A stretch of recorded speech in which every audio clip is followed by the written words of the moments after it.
Well, official good morning to everyone. Hi, my name is Kevin Light. I work on the team at Leading with Honor, and we have a special event for you today. It's titled Adaptive Leadership, How to Shift, Change, and Grow Now.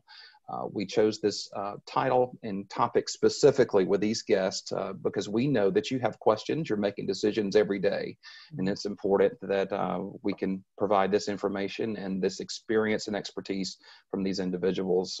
This is a guest panel webinar event today with Donna and Ralph Dellavega. But this morning, as you know, if you're new with us, let me introduce a couple of our hosts to you. Lee Ellis and Hugh Massie have worked on the subject of human behavior for many, many years.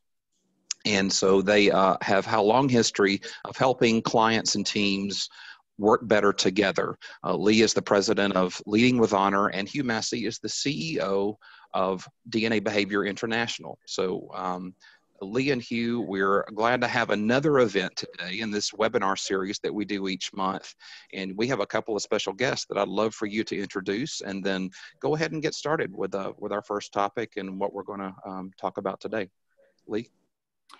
Well, thank you, Kevin. Wow, it's a great privilege today to have two guests that probably are some of the most foremost leaders, mentors, coaches about leadership, and especially adaptive leadership in the country, maybe in the world. I mean, we are so honored to have Ralph Dellavega and Donna with us today because they have been there and done that, and now they're kind of on the outside looking back in and coaching and mentoring and helping people continue to develop. So I met Ralph about 10 years ago and loved his story. Ralph was CEO of AT&T Mobility and then vice chairman of AT&T, and he's retired from that, and now he has his own company, the Dellavega Group, and where he's working with entrepreneurs primarily, helping them develop and grow, and of course there's a lot of adapting going on there. Ralph is also the author of a wonderful book called Obstacles Overcome. At age 10, Ralph was with his parents at the airport in Havana, flying to Miami to get out of the country as the communists were taking over. And they held his parents back. They sent Ralph alone over to Miami. So he had some obstacles and he had some great adapting to do as an early young man. And he's been doing that all of his life.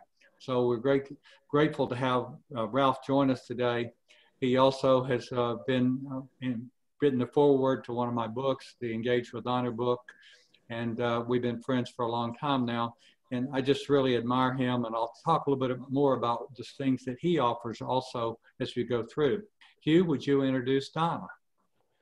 Yeah, thank you, Lee. I'm also delighted to be with all of you today to talk more about leadership in these difficult times and businesses that we're all involved with, helping, coaching, have such big decisions to make, particularly with the pandemic, but I just think with also the world economy, where it's at in any case is driving change faster than ever.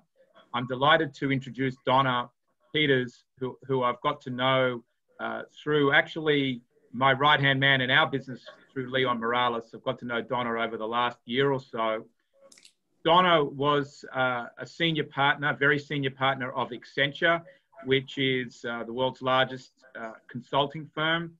And Donna at Accenture, managed very large projects, effectively operated as a CEO inside the business, working on multi-million-dollar projects, change management, has coached and developed their leaders who are in effect CEOs as well in the way that Accenture is structured. And now Donna is founded the Me Suite.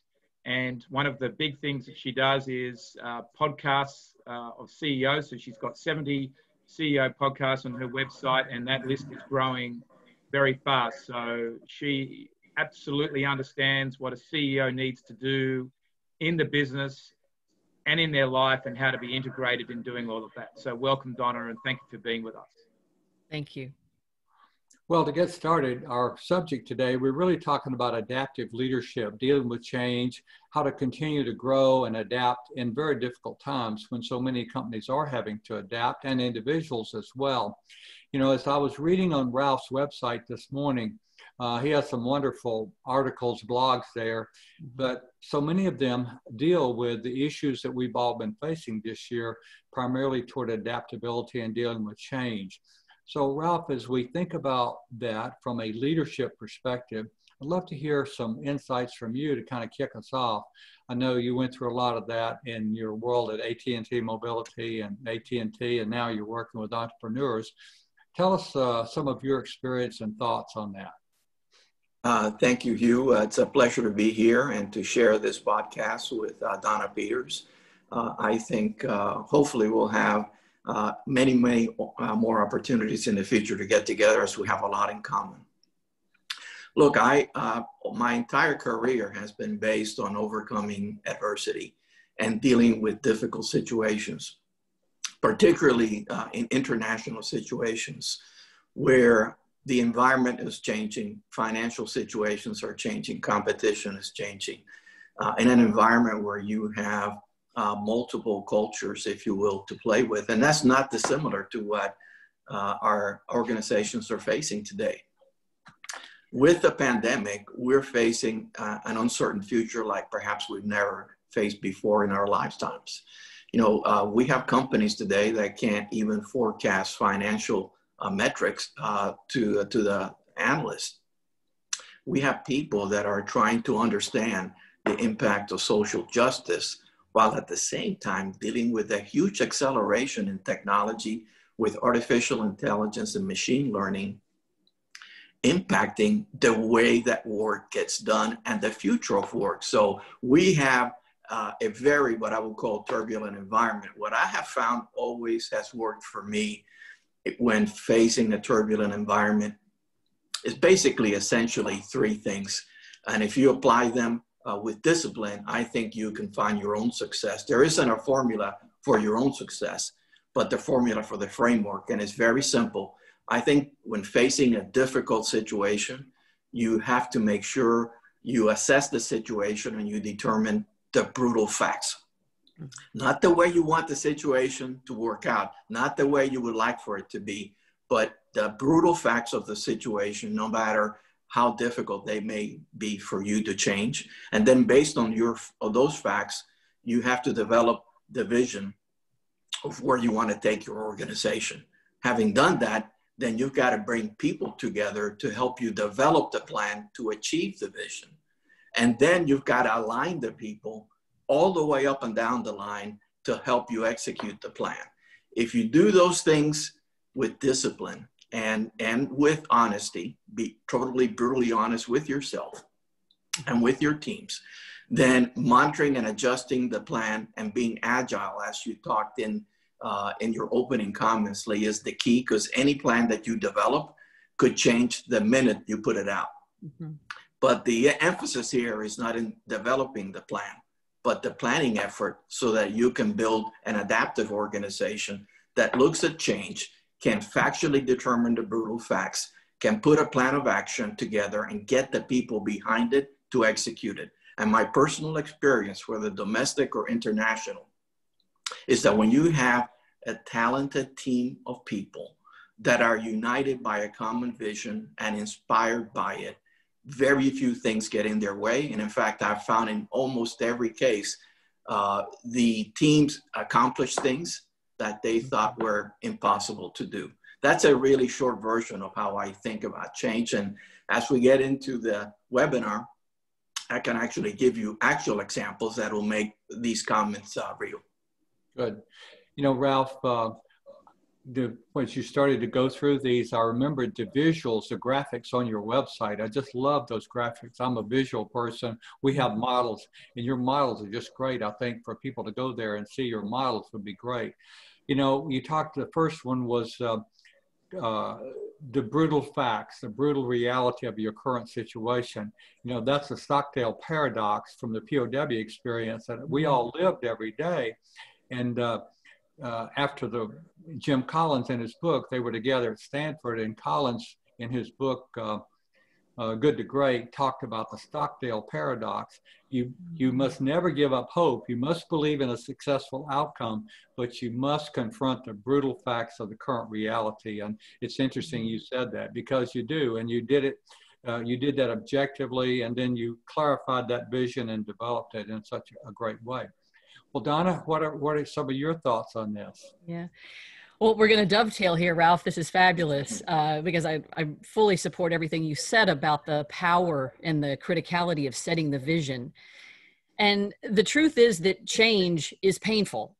And that's not just a statement on a poster somewhere that you can put in an office. We know that based on neuroscience, that the brain is hardwired for threat detection.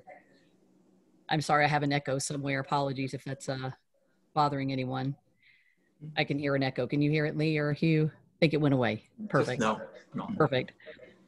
So what that means, what we know in the neuroscience of leadership is that the brain is hardwired for to over-index on bad versus good, and the role of a leader, that when they are setting a clear vision and they are setting expectations and they are able to focus their talent, it's allowing you to be running to something, not from something, and fighting the way that we are naturally hardwired for threat detection. So I love the examples, and it isn't just a platitude and a conversation that's very nebulous about change. It is actually based in the neuroscience of leadership.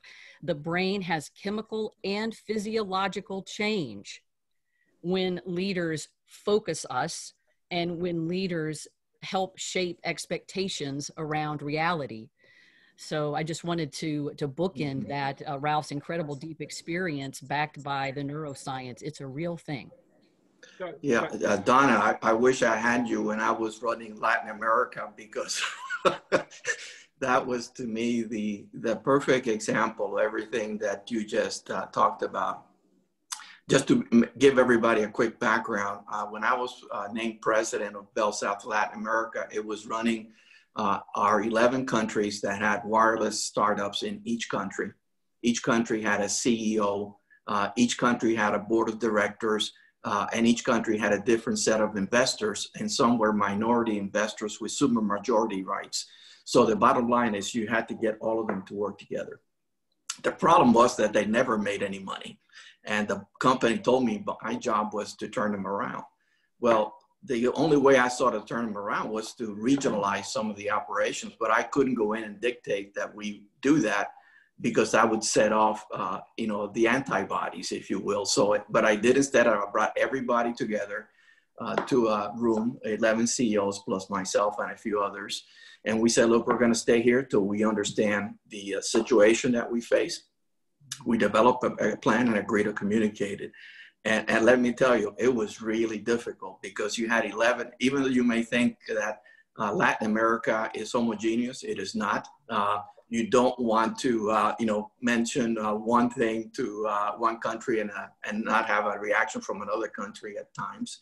We had never made money, and we had 11 advertising agencies to boot. So the message across the region was not consistent. When we looked at the brutal facts, it was so easy to convince people, but I had them develop it themselves. And that when we looked at the situation, you had people coming in from outside the region, like Telecom Italia, Telefonica from Spain, and America Mobile from Mexico. We were being invaded and competing against them as 11 different countries. We stood no chance. It took me a whole day of storming in English and in Spanish, and a little Portuguese for the Brazilians to get it out. But we got it out after the first day. We were committed that we would have to regionalize.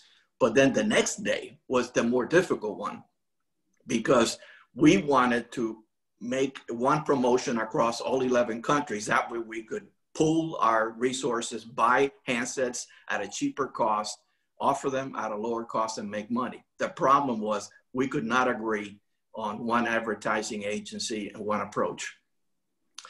And the reason was, this is back to your point, Donna, that each country was thinking about their differences as opposed to the things that they had in common. I finally said, look, let's focus on one thing we have in common. Don't we have mothers in every country? Mm.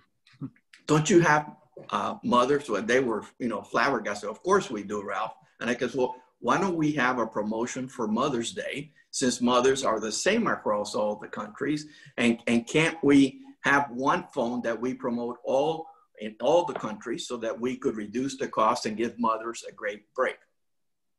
And that was fine, except they said there's no way we're going to have actors from Colombia be broadcasting commercials in Argentina, or Argentinians broadcasting commercials in Brazil. And so we said, well, how about if we have the same promotion, the same phone, and we filmed the commercials 11 different times with Argentinians in Argentina. We did it one day, but it took everybody working together and recognizing that there were those differences. I could not ignore them. But like you were saying, when you focus them on the solution, they came to it almost normally and said yes.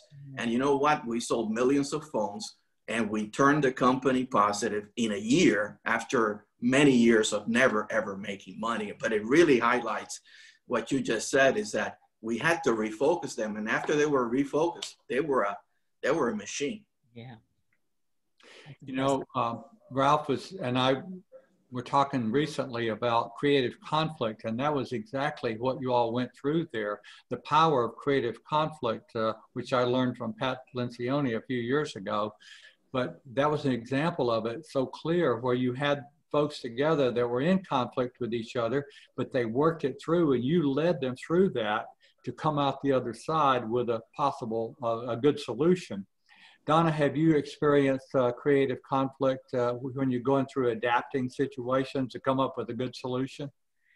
Yes, and if you can humor me for a moment, I want to connect back again to neuroscience of leadership. I really like to ground some of these touchy-feely topics in science.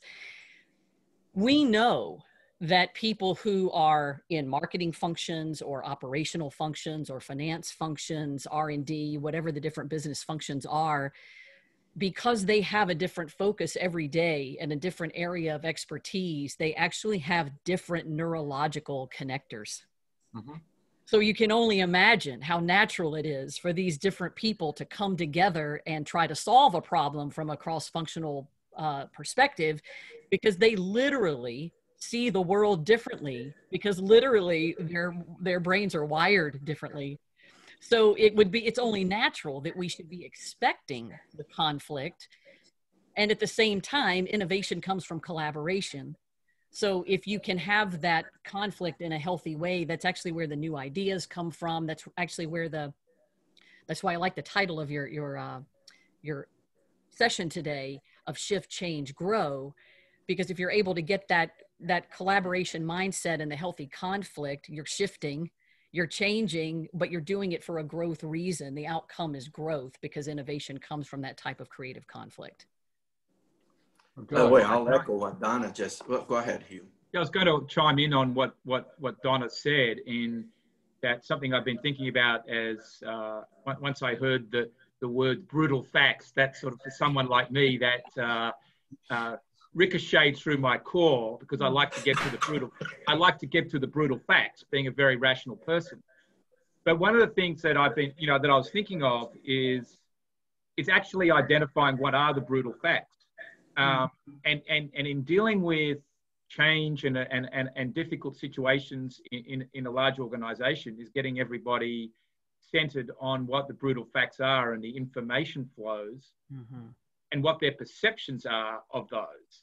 And so, Donna, I was just interested in your, and Ralph, in your views on that, because I think that's important, that sometimes decisions have to be made without all the facts and information at a certain point, but also getting people to understand what the situation is, have a common understanding.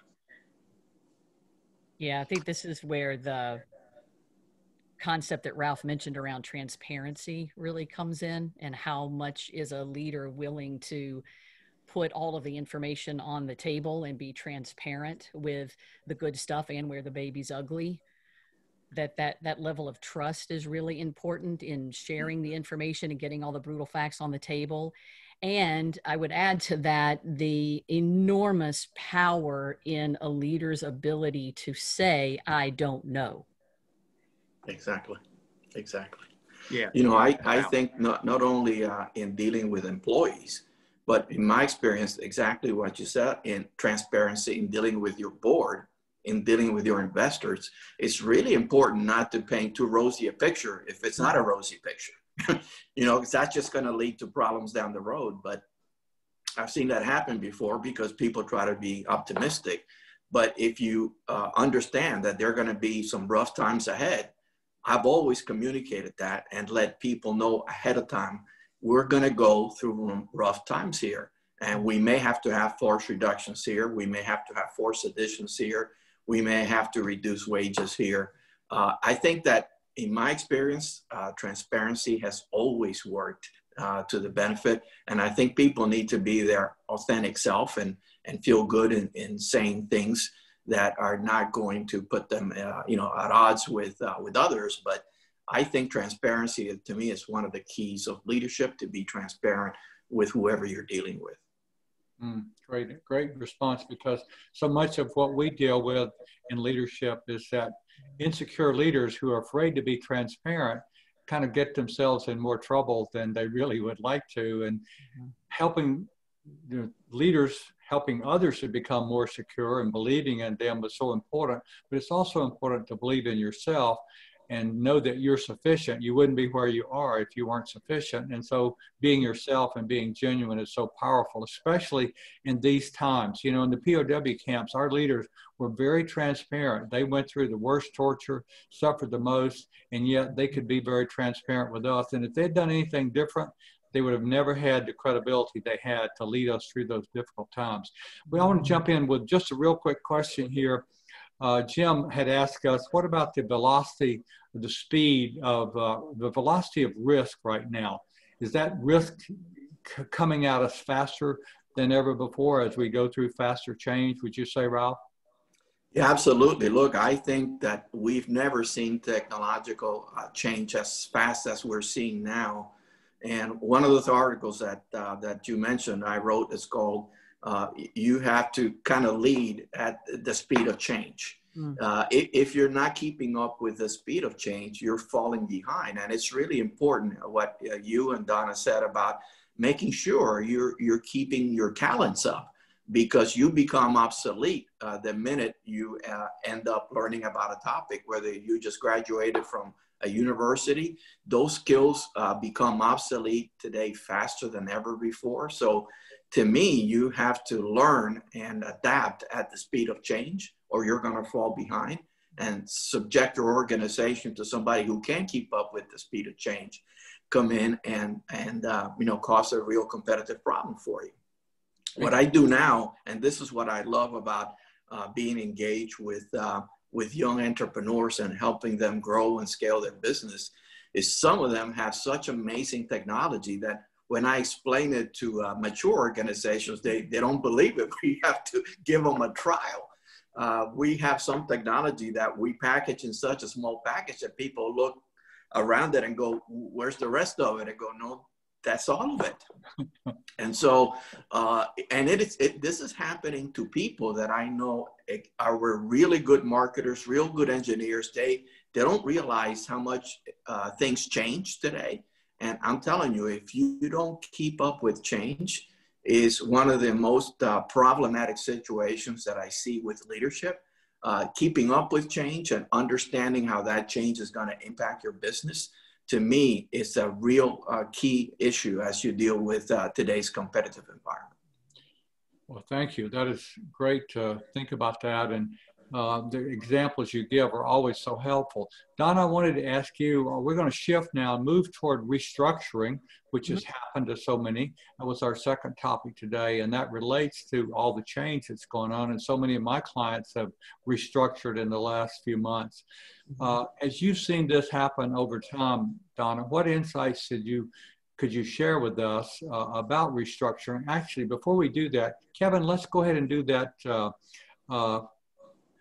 poll about restructuring, and I'll give us some ideas, and I'll give you a second to think about that, Donna, about restructuring. Kevin? Yeah, thank you, Lee. Yeah, good insight from the polling question here. I'm going to go ahead and launch this. It'll show up on your screen. And the question is, how much restructuring have you done this year with your team? You can go ahead and click your answer. These are anonymous answers. everyone has stayed the same. Restructuring is a normal part of our team process, or we've done more than normal, or we've made major changes that have affected most everyone.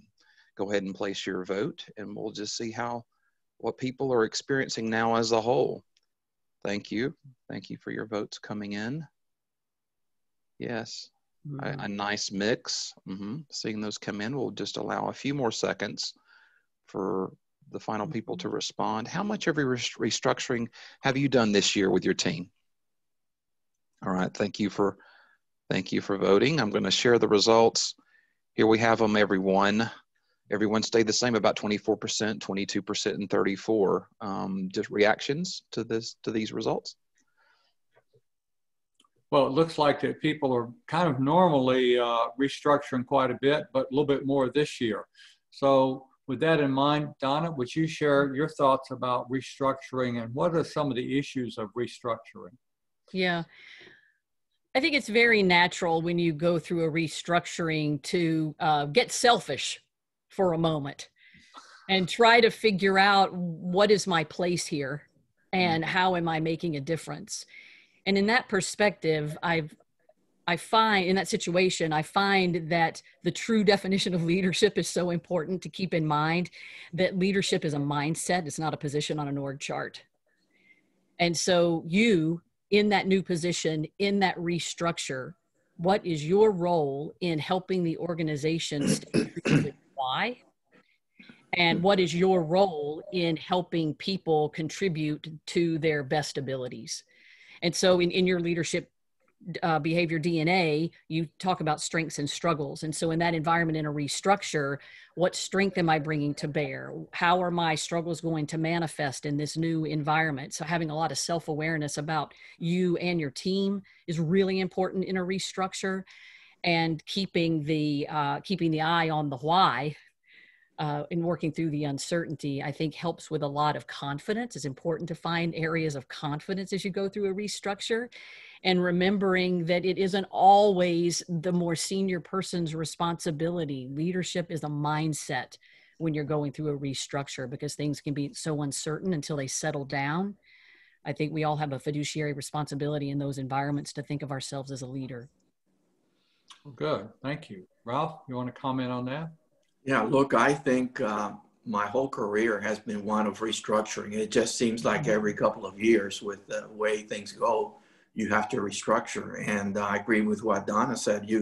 You've got to make sure that you communicate it properly. So it's not a question of going through restructuring from my point of view, but going through restructuring and being better after you do so than before you did. I've seen some restructurings go awfully wrong, where the company's confused, they lose market share simply because they didn't go through the restructuring process in a quick enough fashion, agile, and got everybody realigned to the new reality that the company was going to face. So in a restructuring, I think it's really important that the leader communicate the why, and that everybody understands their own role, like Donna said, in helping the organization succeed. In fact, in some cases, when we had to restructure, I brought in the team to help me how to do it. I wouldn't do it in the dark room, but at the same time, I would tell them that none of their roles were assigned yet. So let's structure the organization the best way.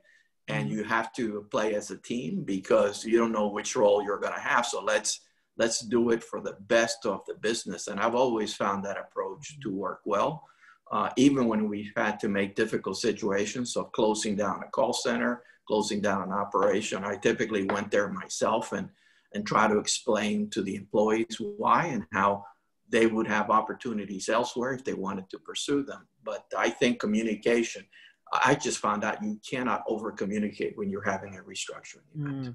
Good point. Yeah, thank you. Hugh, did you have some comments? It seems that, as much as Donna has said, leadership is a mindset, and that's more than the CEO. That goes way through the organization. But in today's world, adaptability, which you've been touching on, has also got to be a mindset. Yeah. And everybody in the organization has to be alerted to or understand that adaptability is important, because the world is changing on us so fast, whether it's through technology, global events, and everybody's got to play a role in that. But if not understood, it can also have a loyalty problem as well. And so the communication's important. So it's, you know, how do we manage it? Because today, AQ, which is the adaptability quotient, is one of the top 10 trends, business trends we all have to deal with. Yeah, I think as you look forward, I'm afraid it's not going to get any better in terms of having to adapt. So I think as you see the diversity of the workforce changing, as you see different perspectives coming into play, as you've seen changes in regulations and technology, and the globalization impact that we're still feeling, I think it's really important. And I think the future belongs to those who can adapt and be agile in executing their strategies. It's interesting too, because Ralph, in your introduction, you mentioned you've been blogging and writing points of view on the future of work, artificial intelligence, et cetera. I think it's really forcing us also to think very differently about mentors and mentees. That there used to be a day when my mentor would naturally be someone quite senior to me, which almost always translated into someone older than I am. But now with adaptability and the changes in technology and everything happening so rapidly, we're now looking in the opposite direction for mentors, right? Into the younger generation, people that have more knowledge and experience with emerging technologies, for example, to help, for example, my generation be more adaptable. So exactly. I think I love the adaptability quotient concept. And I think part of implementing that and nurturing it is thinking differently about who our network of mentors or mentees is and looking in the reverse direction. Donna, I can give you the perfect example of this. So I had a friend that asked me to mentor her son who was going through a change in his life and wanted me to help him.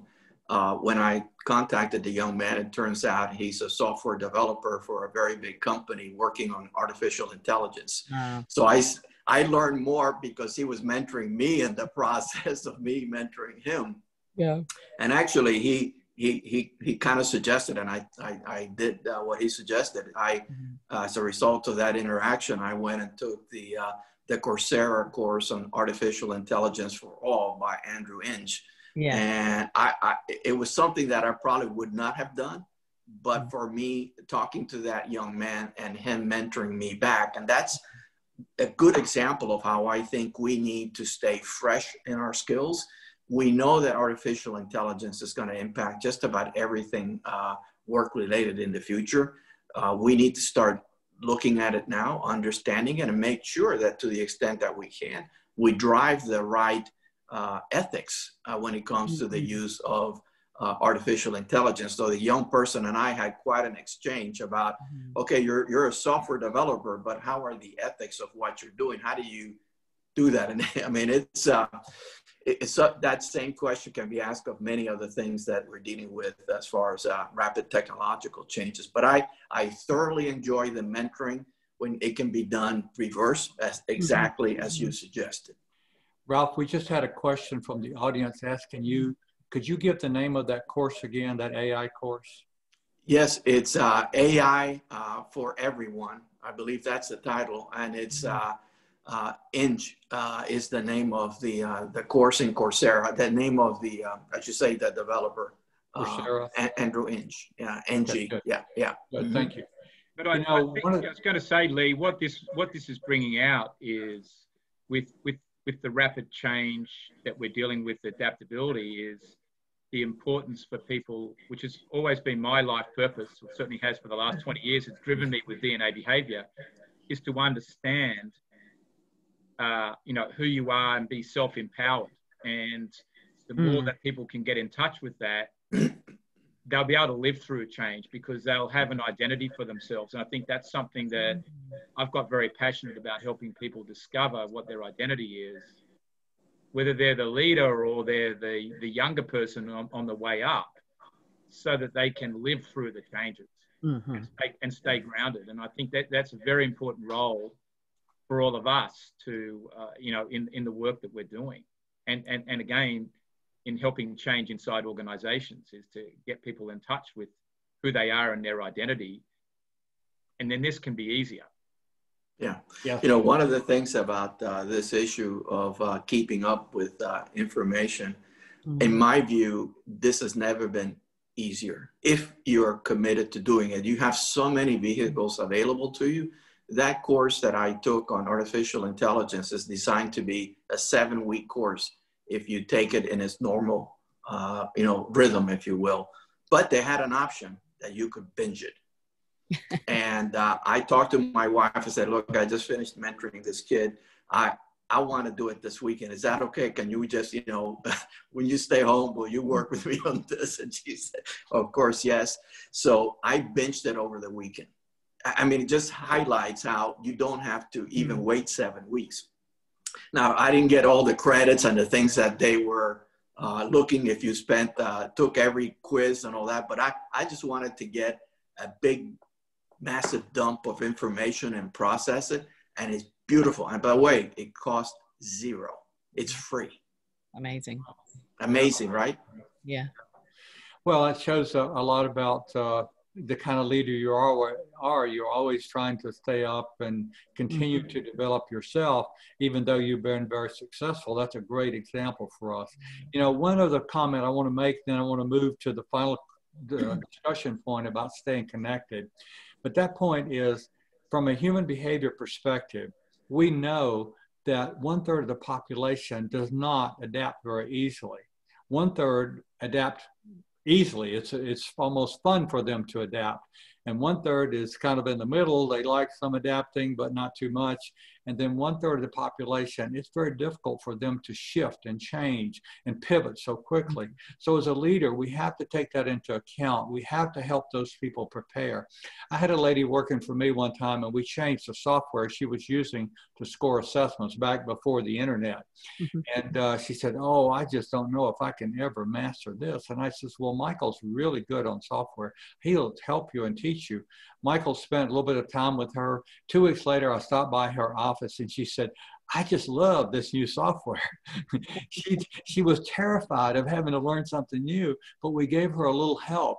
I recognized she needed somebody to come alongside of her. Michael was perfect for it. He was patient, but also a good instructor with her, built a relationship with her, and away she went. So keep in mind that everybody doesn't pivot easily, but a lot of us do, and probably more leaders are more likely to be able to pivot quickly than a lot of their people. So keep that in mind. So as we talking about, that kind of leads us into this final point today, is staying connected and how important that is to stay connected to your people during times of change, during times of stress, and during times of adaptation. So Donna, I'll start with you and say, what has been your experience in helping people as a consultant in this area? In this area and in this very odd time, I have had to change my approach. I would usually have your regular rhythm of reaching out, asking how somebody is doing, and asking the classic servant leadership question, which is, how can I help you? And I've been finding over the last 5 or 6 months, with just an increasingly cruel environment and the disconnectedness of us working remotely, I've had to shift a little bit to a different type of a question. I used to say, how are you? And then often I would just get back, not so good or terrible. It automatically puts you on the back foot. And so I've shifted my approach a little bit and asked the connecting question of, what are you proud of today? What are you proud of this week? What have you been proud of this month? And it seems to help shift the conversation a little bit beyond how can I help you, and more helping the other person have the foot forward of, even if it's a micro improvement or a micro win that they have had during this time. I'm finding that approach working given our physical disconnectedness, and also just recognizing that people are dealing with a lot of personal and professional complexity right now. That would be my recommendation. Good. Yeah, you know, just a comment on that. And I think, you know, Donna's comment made me reflect back on when I first got here without my parents, and the importance of focusing on the positive side. And it was difficult for me when they told me they were coming in a few days, and in a few days they didn't come. And then they told me to be here in a few weeks, and a few weeks didn't come. And then it'd be a few months, and a few months didn't come. And then it'd be a next year, and then next year didn't come. So after many years, finally, after they came after 4 years. But during that time, I just had to reflect on, look, I'm in the greatest country in the world. I've got a family that loves me here. I'm going to focus on staying positive and connected with my mom and dad back in Cuba. But I'm going to do the best job I can with the situation. And that positivity changed my life. I could have done the opposite, say, why did this happen to me? All my friends are with their parents. Why am I alone? Did I do something bad? Is this somebody punishing me? And I had to reflect it positive. Otherwise, you would just be sulking and not make much of yourself. Ooh, that gave me chill bumps, Ralph. Yeah, yeah. So as you think about connecting with people, I loved your comment, Donna, and I loved the way that, Ralph, that you were able to see that perspective. I would guess, Ralph, that you had probably a pretty good relationship with your parents that gave you a fair amount of confidence in who you were at that point to be able to do that. Everybody doesn't have that, unfortunately. And as a leader and as a coach, Donna, one of the things I try to help people to do is help leaders do, is to help them understand how powerful and important it is for them to connect with their people. What has been your experience? The good news is that we have a choice about the people that we choose to bring into our lives. And that doesn't mean that you can always surround yourself with those people. And it doesn't mean that you can pick your boss or pick your team necessarily in a corporate environment. But we do have the choice of who we are bringing into our lives to listen to as advisors and coaches and just cheerleaders. And I like to encourage people to think about the connections in 3 ways and making sure you're surrounding yourself with 3 different types of people for those connections. One of them is the buddies. And those are the people that cheerlead you when you need the extra boost, but they have your best interest in mind to tell you when your baby's ugly. The second one I'll call outsiders, and those are people that may be doing something that you're interested in moving towards, and you can go to them for help of, well, I want to be doing what you're doing. Teach me how to pave that road to be doing what you're doing. And then the third one is I consider it a group of people that have an awful lot of experience in what you're doing, and they're probably more of the traditional coach role. And they can diagnose. I kind of call them diagnosers. They can diagnose when they're seeing maybe you're stuck. Why aren't you getting that next rung in a promotion? Why is this work really causing you extra anxiety? Or what should be next? And they help you cut through the noise, to help you stay focused, help you be very, very clear on what your goals are. And I think we all need those 3 types of people. We need the cheerleaders, we need the outside people to help us envision a future, and then we need the people to help diagnose maybe the challenges that we're facing right now. But the beauty is we are all completely in control of choosing to bring those people in. Yeah. And so if people are feeling a little paralyzed by it or not really quite sure to where to start, that power resides in us. Yeah, so that's a great point. You're kind of putting some of that responsibility on us, me, yes, to find my mentors, to find those people who will speak into my life, yes, and encourage me. And I'll tell you, those people have really been important to me. Ralph, you're one of the best I've ever seen at being able to connect with people and make them feel valued and important. You really are. And so how did you come at that? Is that an intentional thing, or is that something you learned, or is it, you just pick it up by your natural behavior? What can you speak to that? And then I want to ask Hugh to comment on this, and then we're going to ask one last poll, and then we're going to go to Q&A. Okay. Okay. Well, look, let me answer the question this way. I came here to this country leaving everything I owed behind and starting again. So that makes you very humble when you have things and all of a sudden you lose things and you have to start your life all over again. The good thing is that you can. This is a great country. It has all kinds of opportunities for us. It's not perfect, but it's as great as any country I've ever been in, and I've been in many. And so I think I focus on the positive end of that spectrum, knowing that you are in a situation and you need to find a way to work out of it. I want to tie coaching into it, though, because there was a point in my life, Lee, when I thought my dreams were all crushed. And I knew early on that I wanted to be an engineer. You know, I came to this country, I couldn't speak English very well, but I could do math. And I could do math as good as anybody. And when I went to talk to my high school counselor and told him that I wanted to be an engineer, he told me that I should be a mechanic instead.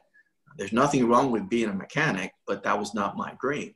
But I listened to that counselor. I quit regular high school. I went to trade school to learn how to be a mechanic till my coach, my grandmother, showed up. And grandmother was a school teacher, mother to 7 children. She was a pretty spunky lady. So when I explained to her, I'm going to trade school to be a mechanic, but I want to be an engineer, I'm not going to tell you the first thing she told me in Spanish. But the second thing was, Ralph, don't let anybody put limitations on what you can achieve. If you want to be an engineer, be an engineer. And I listened to that coach. I quit the trade school, went back to high school, enrolled in college, and became an engineer, and the rest is history. And I find today that a lot of young people, especially, have others put limitations on what they can achieve. And that's really a limiter when you let anybody put limitations on you, your children, your organization. That sets a ceiling. And especially if you set your own limitations, then you will clearly not exceed them. So to me, it's very liberating when you have coaches that help you believe in yourself, that you can achieve your dreams if you do certain things. But coaching to me is really important. And I think Donna and I were talking before where the best athletes in the world have a coach. Why shouldn't an executive or a person coming along have a coach? It's crazy. We don't have more coaches in business because everybody needs a little coaching now and then. Good. Thank you.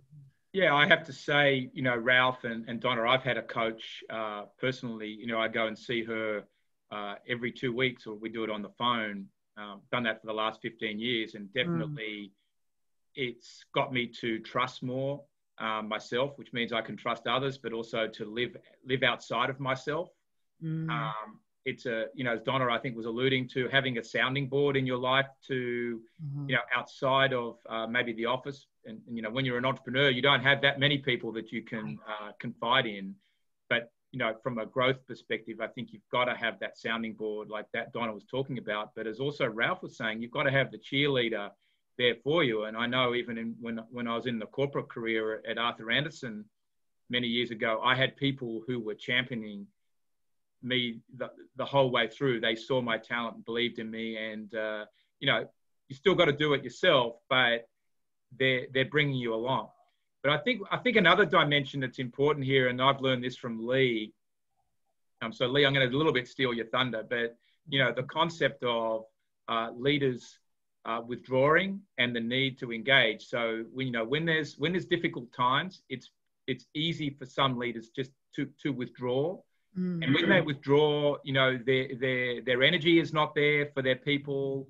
The mood isn't right, and that's going to filter through the whole team. And it's absolutely vital that the leader steps out in front and is vulnerable. I think that's something that everybody in the team is absolutely, or in the business, is going to be looking for. And that comes back to the authenticity. So that's something that, you know, I've really taken away, you know, from working with Lee a lot in the last 20 years, is the need to not withdraw. And many leaders, it's in their personality makeup that they will. We don't want to have to deal with a difficult person. We don't want to have to share when times are tough. But you've got to. It doesn't matter what is happening out there. That's something that is so important, and you've got to find tactics within yourself to do that, whether it's sharing stories, again, being vulnerable, communicating the truth, or just going and telling somebody else how good they are and bringing them up and along, asking them how their family is. Or as you said, Donna, I think I've taken away from today, asking somebody about a proud moment. You know, what a great question. Very simple. But it's not putting people on the spot of, well, how can I help you? Because in a way, that's that can be challenging for people. Mm-hmm. Yeah, I love what you're saying, Hugh, because the truth is that leadership can be lonely. Yeah.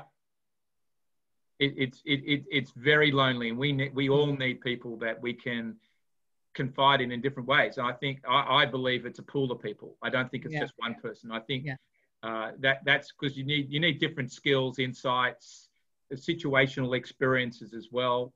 Yeah. The coach I've got, she's been there for the long term, so she understands a lot of things. But there are other what I call situational coaches. I'm part of a group called Entrepreneurs Organization. I've got forum groups there. They've all got different experiences. There's lots of ways to tap into people, but you do need a pool of people, I think. Mm-hmm. By the way, Hugh, I think getting back to the issue of diversity, I think Donna brought this up earlier, but in those times, what I found really useful is to make sure that I go to somebody that has a different point of view. It may be just of their age, ethnicity, gender, or, whatever technical point of view, to understand, make sure that, you're on solid ground when you're going to say things. And I think at times of difficulty, you've got to be in front of people explaining to them the why. I've never found it to fail. If people understand that why you're doing things and it makes sense to them, they will follow you. If not, you've been in all those meetings where some leader said something and somebody goes, oh yeah, I'm not believing that. That's what we're going to do this week, and then we'll change it next week, and it'll be somebody different a year from now.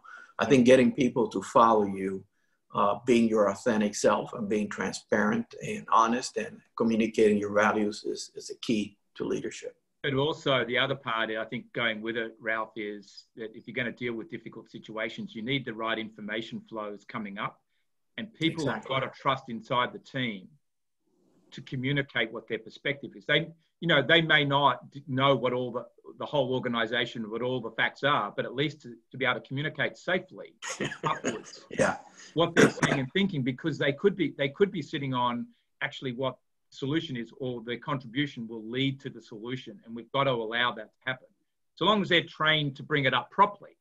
But I think that's something we've got to learn to hear it too. One of the things that I always felt lonely at the top is, do I really know what's going on at the front line? You have so many layers in between. So what I would used to do is go on to the field, get in the truck with a technician, or go to the call center and listen to calls. And I still remember when I got in the truck with this technician one time, and he says, do you want me to do this the way I'm supposed to do it, or the way I do it? Okay. Do it the way you're doing it. Yeah, there you go. Yeah. We all think that they follow this process, but that's not necessarily true. And you better inspect what you expect, or you may be surprised at the top. Like you said, it's lonely, Donna, especially if it's lonely if you don't have the right facts of what's going on in the front lines. Very true. Very true. We're going to have go ahead and give our poll question, Kevin, about engaging, if you'll throw that up. But in the meantime, I wanted to say emotions are contagious. And we've touched on this several times today, but it's a thread that keeps going. If whatever your emotions are, if you're the leader, those emotions are going to be caught by people around you. So having the coach yourself to stay positive, even in difficult situations, is so important to helping people stay connected and to stay positive as you work through and adapt in difficult situations. Kevin, you want to throw out that, and then we'll take one or two questions, and our hour will be up. Mickey's big hand is coming close to the 12. It's gone by quickly. Yes, Lee. In audience, we're interested in where you are right now as it relates to naturally connecting with others. So this poll question, go ahead, it's up on your screen now. Go ahead and place your vote. How natural is it for you to stay connected and inspire your team? It's a natural strength for me. Most of the time I connect pretty well, or this is an area that I need to improve, or it's not natural for me, so I just delegate someone else to do it. Just be honest, this is an anonymous answer. They're coming in now. Go ahead and place your votes. How natural is it for you to stay connected and inspire your team? This is about natural behavior. So, all right, coming in. All right, we're going to end this polling and share the results. So most of the time I connect pretty well. So that's the majority of people. So any insights from those answers? I have an insight, and I believe that most of our audience, they are fans of DNA behavior. Exactly. And they've learned how to adapt and Yeah. how to do that. And so I'm very proud of you, because I know in Hughes and my book and all the things that we do, we try to bring that up quite a bit about the importance of being able to connect relationally. If we have any questions, you can go to the Q&A button down at the bottom of your screen. There, as participants, you can ask your question there. In the meantime, I'll see what questions or comments that Ralph or Donna might want to add before we wind down here. No, I just wanted to add my compliments. So that's an answer. If a lot of these people are, people that are familiar with DNA behavior and your coaching lead, then that's got to be very rewarding, because I didn't expect that distribution to be what it is. I think sometimes those behaviors don't come naturally to people. They have to be developed over time, experienced, and with good coaching, they develop with everyone. So I think my compliments. That was a very interesting poll question. Thank you, Ralph. You know, I've been doing survey. I start workshops, leadership workshops, with one question. Almost every workshop I've done for the last almost 20 years. And that question is, I want you to think of the greatest leader you've ever had, the one who was the greatest for you. It could have been a high school coach. It could be your current boss. I don't care. We don't need their name. But the one exception is, I want to know what that attribute was that made them so great. But we won't say they had good character or integrity, because we're going to assume that, and we're going to assume they're diligent, hard worker. With those two assumptions, what was the attribute? In the most results-oriented behavior groups, it's never less than 60% relational type attributes. And this week, I had 2 workshops this week, and one of them, it was 80% relational, even though the group was only about 60% or about 40% relational and 60% results. So no matter what a person's natural wiring is, what they remember and their best leader was, they believed in me, they listened to me, they empowered me, they took risks with me, on and on, the kind of things that we've been talking about here today. That leader's influence on them was so important.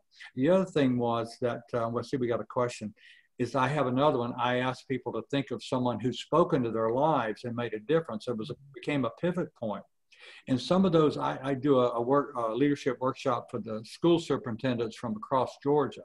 And for some of these school superintendents to share how one person spoke into their life changed the direction of their life and made them where they are today, it's just so inspiring. And so I just want to remind everybody that.